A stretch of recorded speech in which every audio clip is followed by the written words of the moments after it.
You're being watched, always. And the government could or could not be getting in trouble about it. Now, I use government as a very broad term to cover like the White House and the Pentagon and etc. And I'll tell you how you're being watched and how you could possibly avoid it in this speech. The government does watch us.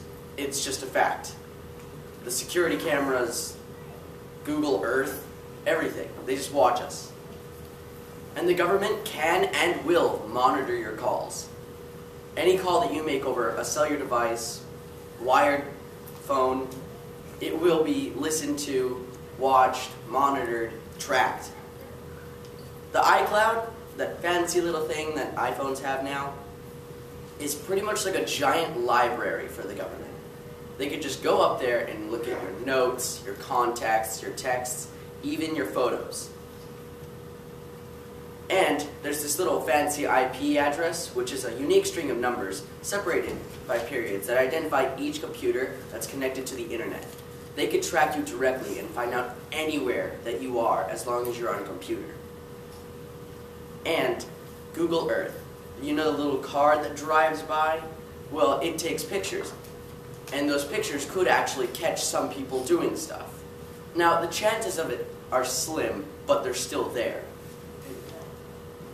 Now, I get it. Some people make mistakes. Could we have Dakota to the office for a minute, please? I'll send him, thank you. Now, I get it. Some people make mistakes. Like the government, for instance. But whenever you do it on an international level, people get mad, or mobs get really angry. For instance, according to CNN.com, a spy drone, an international spy drone, was flying over a suburban area and it was still recording as it was returning to base. Well, let's just say people got mad. The government said they didn't know about it and they didn't know what to do because it couldn't be erased. Yeah, whatever. And iPhones. Once again, they can be compromised. Your iPhone can be erased completely with just the click of a button. Your contacts, everything, gone in a matter of seconds. And I'd honestly be pretty scared about that. Like, for instance, your phones could all be erased right now, and you wouldn't even know about it. If you think about it, the government's almost like a teenager. They lose things, along with national security. Because in the Cold War, Russian spies were very easy to get into our government and take things. That's how we almost lost. The government outraged us in the 80s, as they do now, but the bunch of hippies in the 80s got pretty mad about it. So they kind of tried to do mobs and stuff, and yeah, we ended up finding out a lot of information that we weren't supposed to. And the Osama bin Laden incident that happened just recently had a lot more information leaked out than it was really supposed to. Now, some people may say the government doesn't trust us. Well, that's not entirely true. If they didn't trust us, first of all, there'd be a lot more security cameras.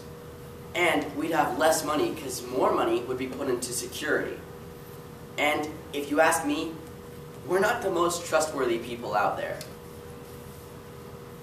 And then some people may say the government trusts us completely, which is also not true. Because if the government trusted us completely, the government wouldn't have any secrets because they would be able to trust us with them. And there would also be no electoral college. Because the electoral college is pretty much just a way of the government saying that we're too stupid to choose our president. And also, we wouldn't have to lie to our president, the White House, Pentagon, etc. to try to find out info. So, in this speech, I told you that the government is flawed, or the security in the government is flawed. Pretty much no one is trustworthy. And your phone could be erased right now. And you could be being watched right now.